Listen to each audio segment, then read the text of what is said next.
Okay, so I put this letter up here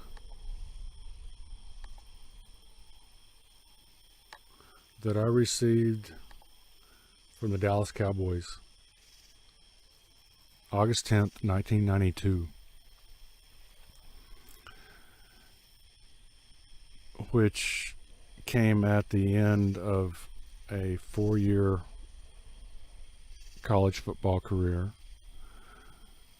after I walked on to a college football team. Walking on means that you're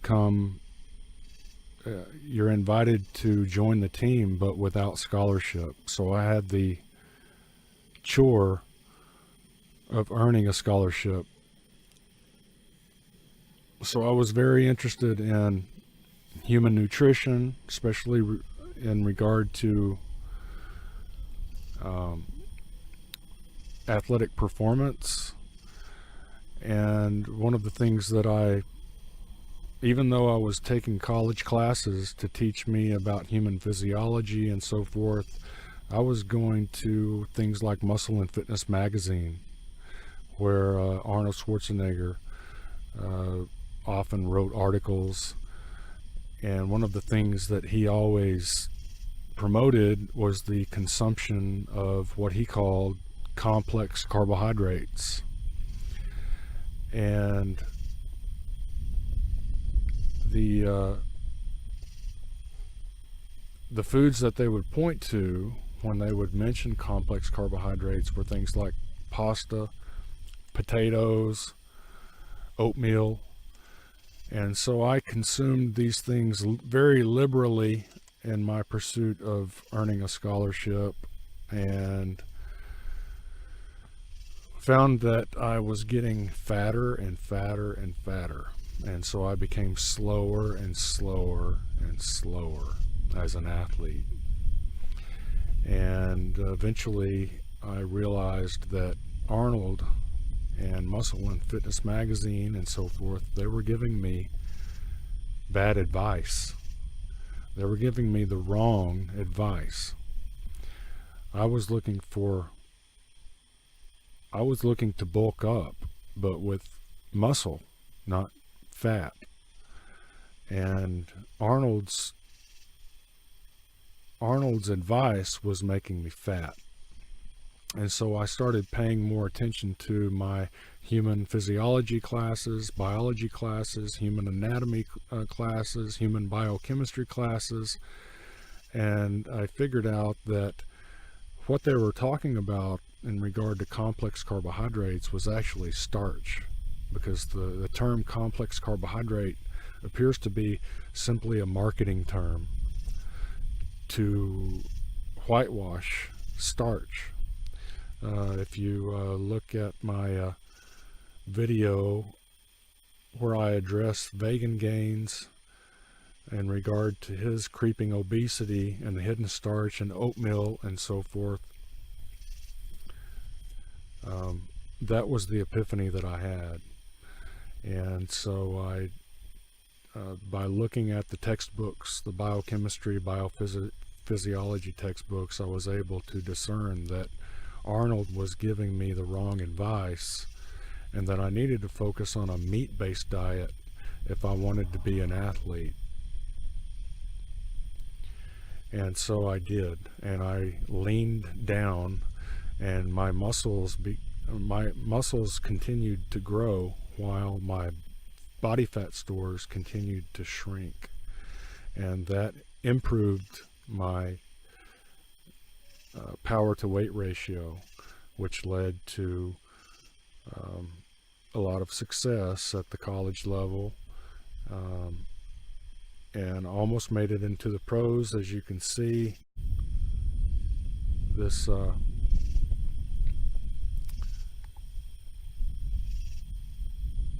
documentary by Arnold Schwarzenegger was called Pumping Iron. I don't know if you've seen it. It's called Pumping Iron. If you haven't seen it, you should watch it. But in that documentary, he's talking about his best friend, Frank Columbo, and he is a competitor, And I see Arnold Schwarzenegger as competitor to most Americans. He's competing with you for the dollars in your pocket, basically. But if he's not going to be straight with his best friend, then why would he be straight with you? Is my question. So this is a clip from that documentary that he made called Pumping Iron, and he's talking about his friend Frank Colombo and Franco, and how he competes with him. Listen.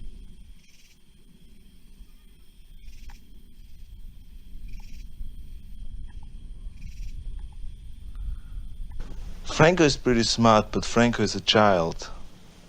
And when it comes to the day of the contest, I'm his father. He comes to me for advices.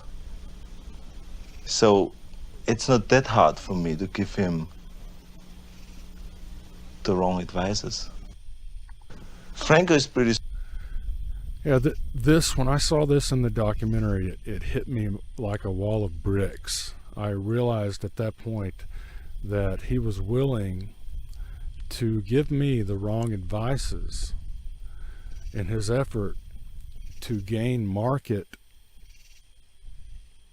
to make himself more marketable. If his audience, if he gives his audience the advice to get where he is, then where does that make him? That if he brings everyone to the top of the mountain, and the top of the mountain is covered with people who used to look up with him, then what is his marketability?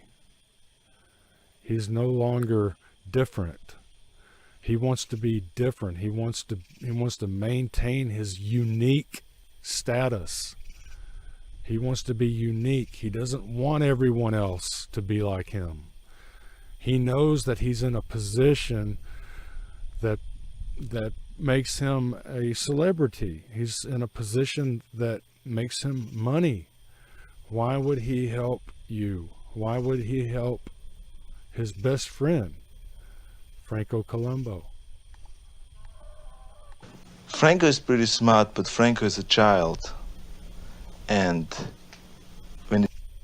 this part here, Franco's a child, which reminds me of here I was, a young man in college trying to earn a scholarship, and rather than relying on my own intellect, rather than relying on these college classes that were teaching me, especially back in those days, the truth about human physiology, why did I go to Arnold instead of relying on my own education? And it was because I had been conditioned to look up to him like he was a father figure. And I was no different than Franco Colombo. I was looking up to him and taking his advice, and he was giving me the wrong advices. Franco is pretty smart, but Franco is a child. And when it comes to the day of the contest, I'm his father. He comes to me for advices. So it's not that hard for me to give him the wrong advices. Franco is pretty smart, but Franco is the wrong advices. The wrong advices. Hard for me to give him. It's not that hard for me to give him. It's not that hard, is it, Arnold? It's not that hard for me to give him. No, just write you a check. It's not that hard for me to give him. What's your price, Arnold? How much does it cost? The wrong advices. It's not that hard for me You're to a vegan, give him. right? You're a vegan now? The wrong advices.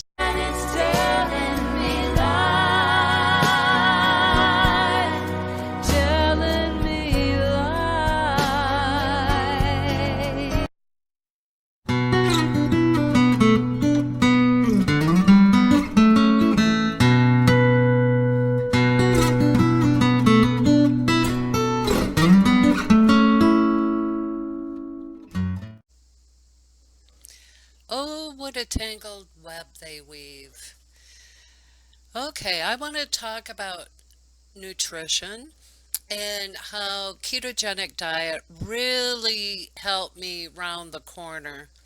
Um, I was like really starting off behind the eight ball, and I have been achieving some success in the diabetes realm. Has it made me perfectly well? No. I mean, I really had some heavy duty damage. Okay, so I had Cushing's syndrome at least from 2009 to 2013, and that altered my ability to metabolize sugar, fat, and also synthesize protein. From 2013 to 2014, my health dramatically improved, and even my numbers improved, like my lipid panel was headed in the right direction, stuff like that. From 2014 to 2015, I got progressively more ill, um, to the point where I had to stop working. I mean, I would have left work on a gurney. So from um, 2015 to 2017, four endocrinologists, and 2 years later, I finally got the help I needed. But by then, I was, two steps above bedridden and very malnourished because my appetite was gone because of low growth hormone, pituitary issues. Okay, so I really began way behind the eight ball. And then when I began treatment and could start eating again, it made me even more prone to diabetes. So I was looking at insulin resistance, type 2 diabetes, plus heading in the direction of type 1 diabetes. My pancreas was not producing enough. It was producing, but not enough, not at a ideal level. Okay, so this is the story. You look around at information, and like the ADA, and we'll get into it here in a minute, gives really crummy advice. And I don't know what's wrong with them. The information's there, but do they think we cannot grasp, that we're never going to change our ways? Like we could actually change our diet? We're not intelligent enough to grasp the information. I really don't know. And I could put it in the same category as, if you go back and look at the studies in regard to fibromyalgia, how this information is not getting out there. And this is, the reasons I want to make these videos is to provide information. Okay, so I want to go through, what helped me overcome this, being able to stop metformin, a diabetic drug, and how this has improved my health. Okay, and very quickly, growth hormone, cortisol, and thyroid all play a role in how our bodies um, uh, use all the macronutrients. We're talking glucose, or if you want, carbohydrates, proteins, and fats, and we'll go through it. And I'll just show the next couple slides. Pause it anytime you like to glean more information.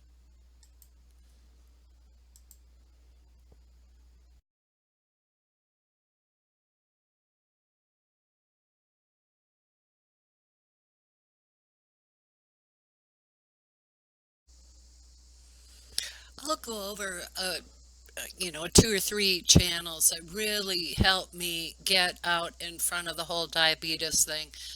Just a tiny bit of background. My A1C went from like say 5.8 to 6.1 last August, and my endocrinologist prescribed me metformin. And that diabetes, that whole issue scared me straight. I mean, it was like If I can get this boat turned around, I sure would like to be able to. So that's when I went looking for information, and I'll share with you some YouTube channels that really helped me. Dr. Becky Gillaspy is a doctor of nutrition, and you can see her success story right on this picture. You know, the weight loss she experienced. Her husband was um, very overweight and had metabolic syndrome, and he's another success story. And what's really cool about this channel is that number one, you could watch his journey. I binged watched him lose 80 pounds. And what's cool about them is they have an approach of N equals 2. They have very different types of metabolism. And again, he had the metabolic syndrome symptoms and got that boat turned around. But with the N equals 2, with their different metabolism, they do a lot of testing, share their results. So, it was just wonderful information.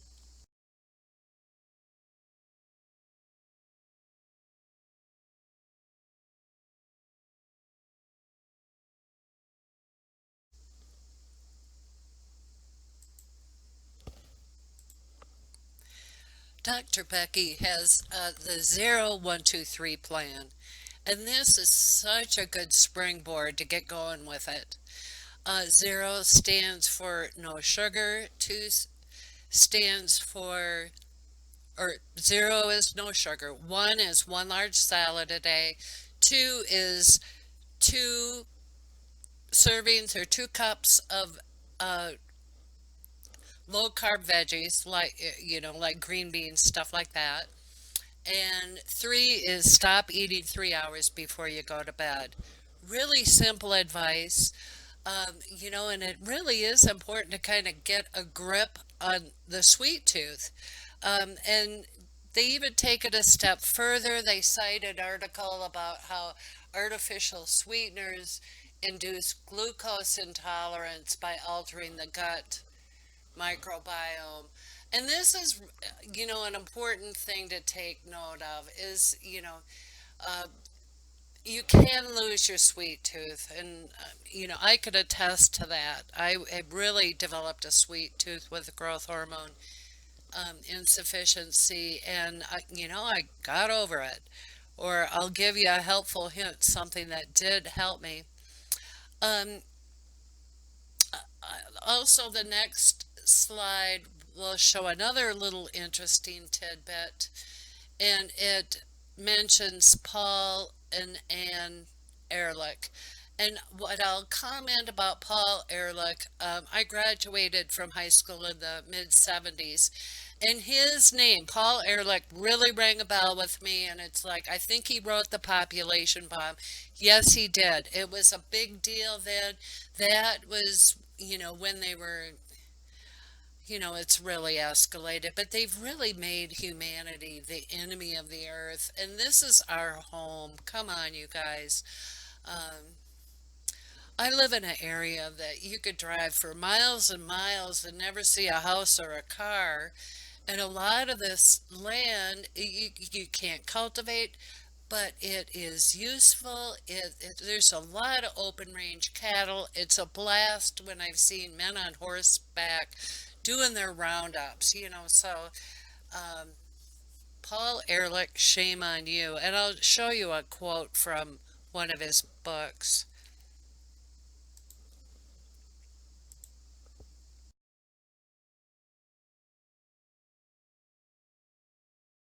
From this book published in 1970 by Paul and Anne Ehrlich, in this chapter titled Non-Steroid Chemical Methods of Contraception. This was their whole issue. They state stevia has traditionally been used by the Indians in Paraguay as a contraceptive. Each day the woman would drink their tea as not to get pregnant. Okay, isn't that enough to give you pause that, and here we are in the, 2019, and how long has there been a whole section for stevia in the grocery store? Interesting, isn't it? It's worth mentioning at this stage of the game, the whole gluten intolerant issue. And it isn't that many years ago. Celiac sprue used to be a very rare disease. It was, I'm pretty sure, a genetic disease. And now, and that what is known today as gluten intolerance. Well, the whole crops and cultivation issue has really changed. In addition to that, we're encouraged to eat grain, grain, grain, grain, grain. So I just wanted to show a picture of the difference in what the crops look like from the olden days and what is currently available to us.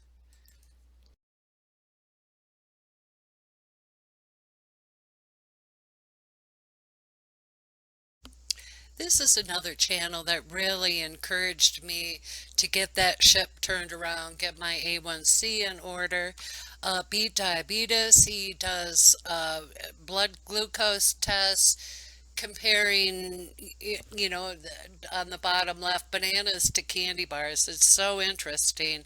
He has some wonderful testimonies, a few recipes.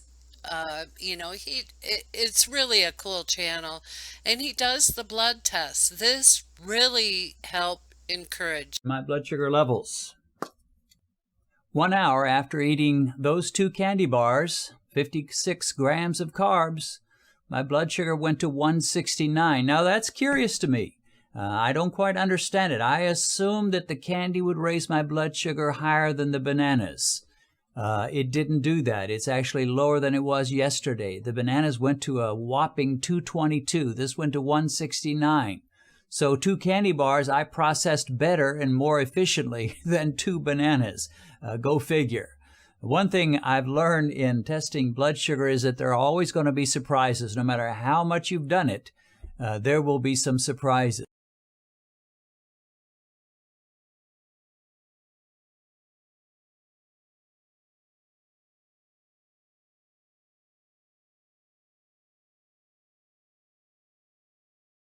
These YouTube channels really encouraged me to get a glucometer. I didn't buy this brand, but I like this picture because it had all the supplies in it.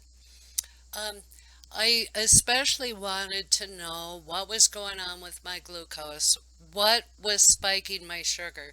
I was in the especially unique position of heading towards type 1 and type 2 diabetes. So for me, it was very important to know what was going on, identify what foods to begin avoiding. This was just a very valuable tool to me to get that sugar issue under control.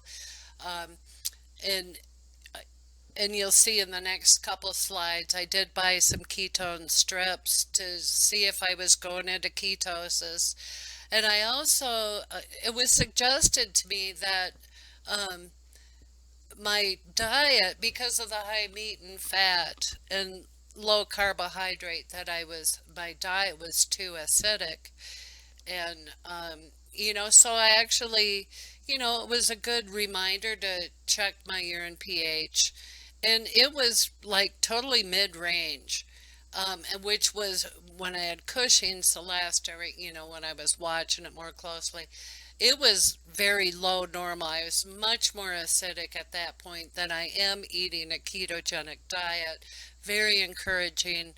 And this was suggested to me because, I still have, pain and muscle issues, stuff like that. But I had a lot of damage done, okay? These hormones that were affected, um, it regulates inflammation, protein synthesis. So anyway, it was good to know that I didn't, my body hadn't gone acidic. So that's, uh, another tool of the trade.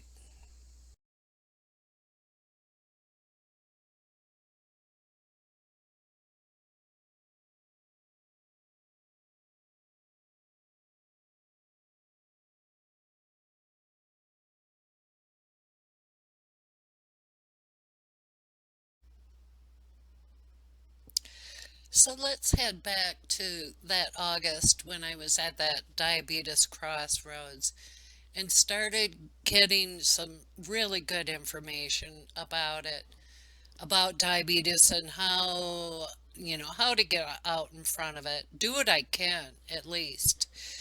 So, I learned a lot from those YouTube channels that I mentioned.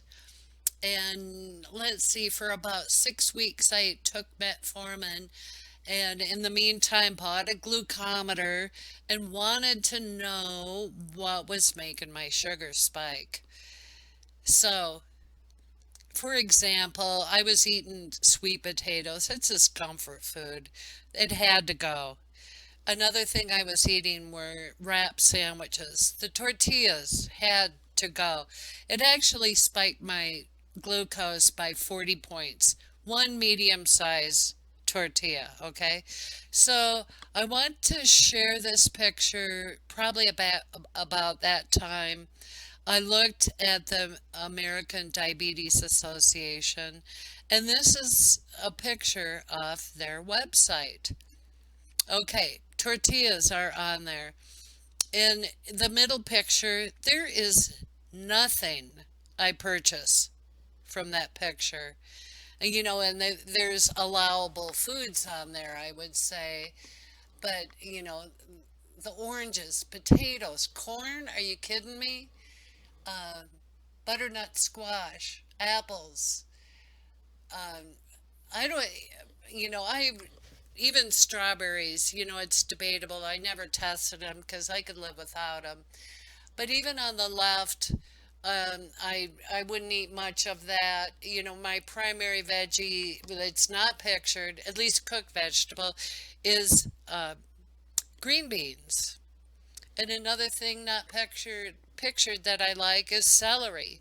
And I might do a little Asian vegetables, but the primary content is green beans. There's hardly any meat. There's no dairy. I quit drinking milk. It's a completely dead food unless you could find raw milk. But it's heavy with carbs. So I switched to heavy, not even heavy cream. We're talking whipping cream. In my coffee, there's zero carb. I looked for not, cream cheese. Cottage cheese is higher in carb, but the flavor's there. So that in moderation. Cheese itself, kefir in very small serving sizes. So I completely changed out my diet. Totally satisfied. I was doing everything I can. And here's the beauty of it all. I did the 1 meal a day. I did some 24-hour fasting. And the beauty of that whole journey is that it really changed my appetite. I mean, in a very positive way. Instead of feeling hungry a lot, even when I was doing 1 meal a day, the hunger wasn't there. My body adapted to what is, a good maintenance program, and I could let go of the glucometer. It's like, well, I'm doing what I can. If I turn up type 1 diabetic, I'm still doing what I can. So, you just turn that stuff over and enjoy food. That is what food, God gave us taste buds, and I'm completely enjoying it. And some of the things, that you think you crave, it just falls away in time. And I'll give you a couple of suggestions here in a little bit. But the ADA, are you kidding me? I mean, this is really poor choices in food.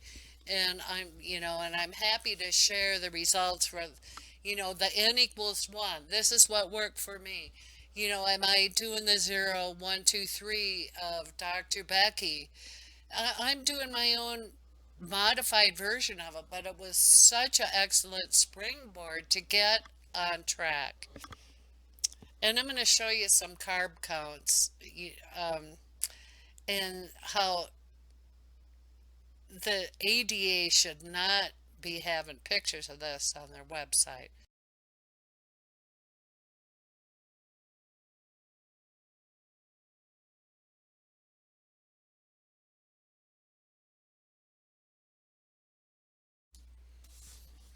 Here's a couple of ketogenic diet plans, the strict and modified. I would say mine's closer to strict, though I have modified it. I seem to have a really higher need for protein.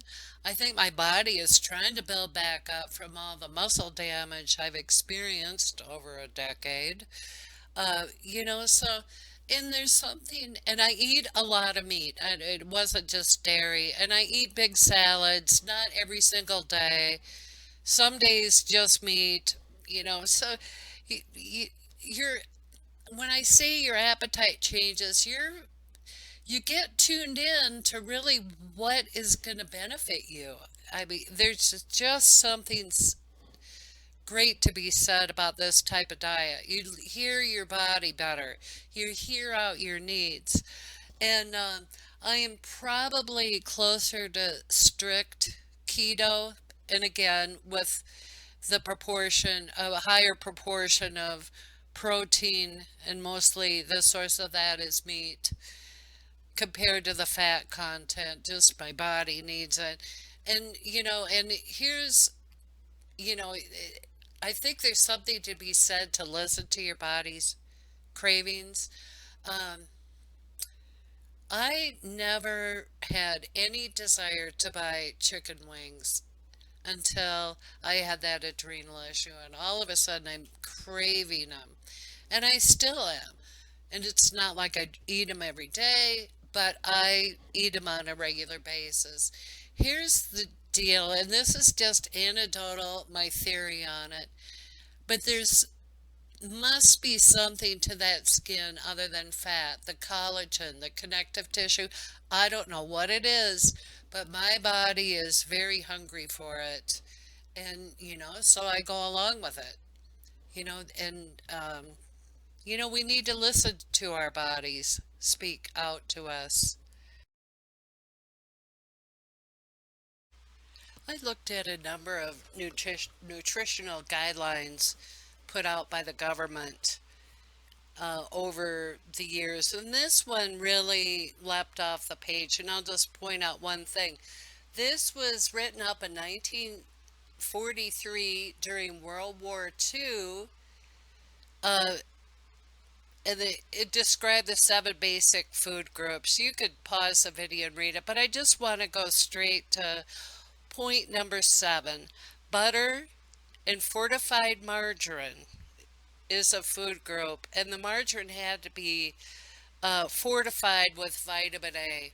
Okay, meat and dairy products are very nutrient dense. And in other words, what this is saying, you're not going to get the vitamin A drink or eating margarine, so just a heads up, there's a number of nutrients found in meat and high quality dairy that you're just not going to get anywhere else unless they recommended 6 cups of some kind of vegetable. I mean, I would explode eating what they would recommend. Okay, moving along.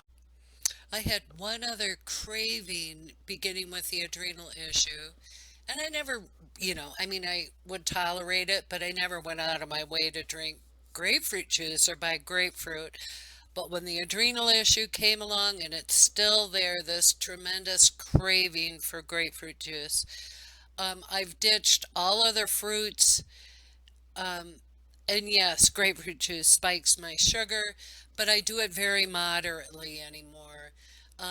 Like a half a cup a week. And then my body is satisfied. It's more than just being citrus. I don't know what's in it that is, my body wants. So it wants it really badly. That oranges can't fix, lemons, limes. No, it's got to be grapefruit. As I stated earlier, food is really to be enjoyed. And You know what? They call it a eating habit for a reason because we get in habits. And pizza is something I've enjoyed, not all the time, but from time to time. Got a good pizza joint here in town. Um, this pizza crust was really a decent quality, and I could make it up at home. And you know what? 6 months later, I lost the taste for it. Hallelujah. Uh, it just didn't sit well with me any longer. But this got me over the hump that I never felt deprived of something I enjoy. And again, I've tried other products, and this is the best. I won't even get into the gross products. There's one with a pizza crust made out of chicken and mozzarella, and it was a pool of grease with pizza the size of the palm of your hand. It was, not worth the high dollar amount. Another substitution is, from time to time we have a really good Mexican joint in town. I live in Arizona. I like Mexican food.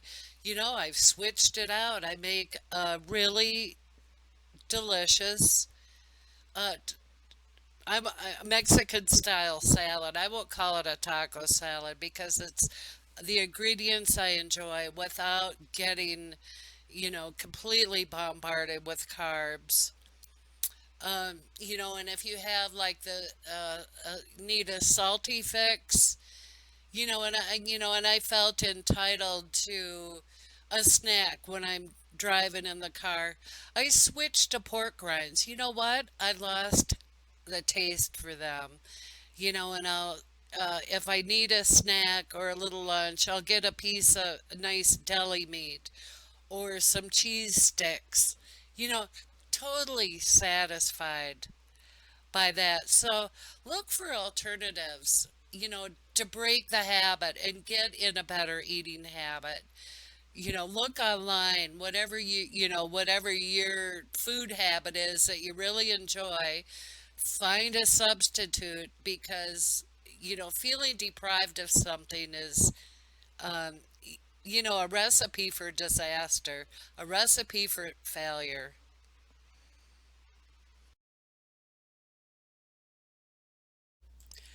Last but not least, I'd like to talk about unguilty pleasures.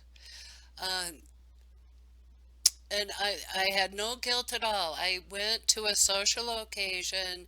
They had barbecued meat on the grill, and German lady made homemade German potato salad, and also a sweet coleslaw and a sour coleslaw with all the accoutrements at this picnic.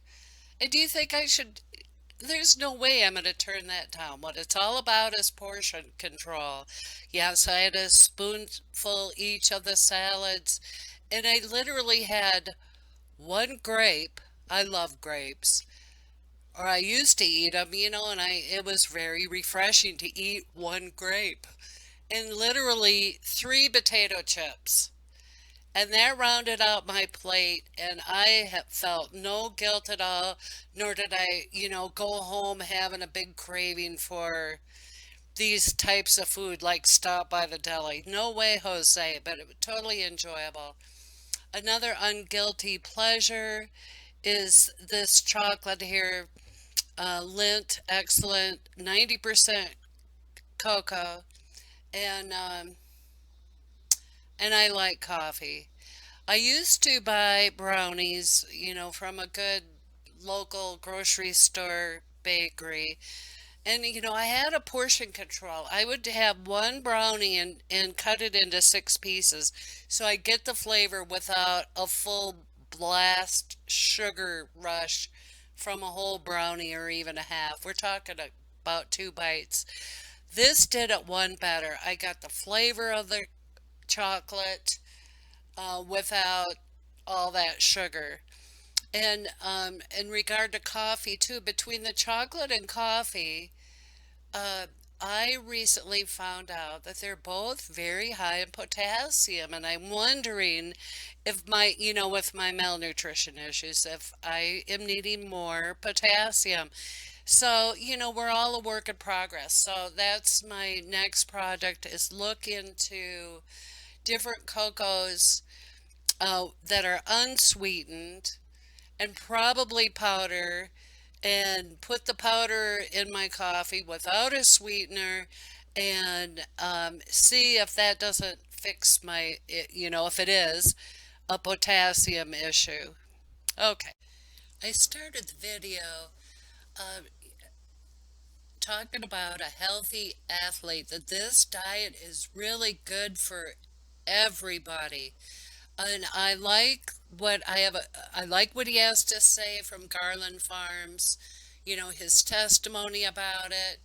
I respect that he'd been in, by profession, a personal athletic trainer, a coach, and, involved with nutrition for athletes. And he is a full-time organic uh, it's organic husbandry. He raises grass-fed beef and he has goats. And what's not to respect about that?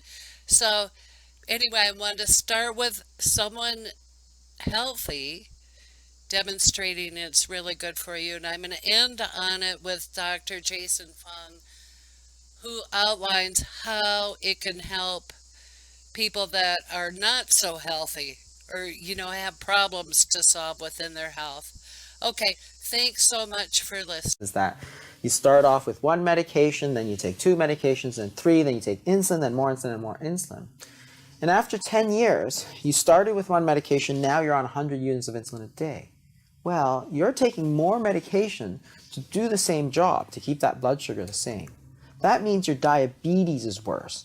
Even if your blood sugar is better, your diabetes is worse than it's ever been, because you've never actually done anything about treating the insulin resistance. So that patient who went and lost weight and exercised and cut out the carbs and cut out the sugars, they actually reversed their insulin resistance, and therefore their sugars came down, which is far different than making your blood sugars go down by force, by medication, and ignoring the actual disease. So that's the fundamental mistake that we've made over this last 20, 30, 40 years, right?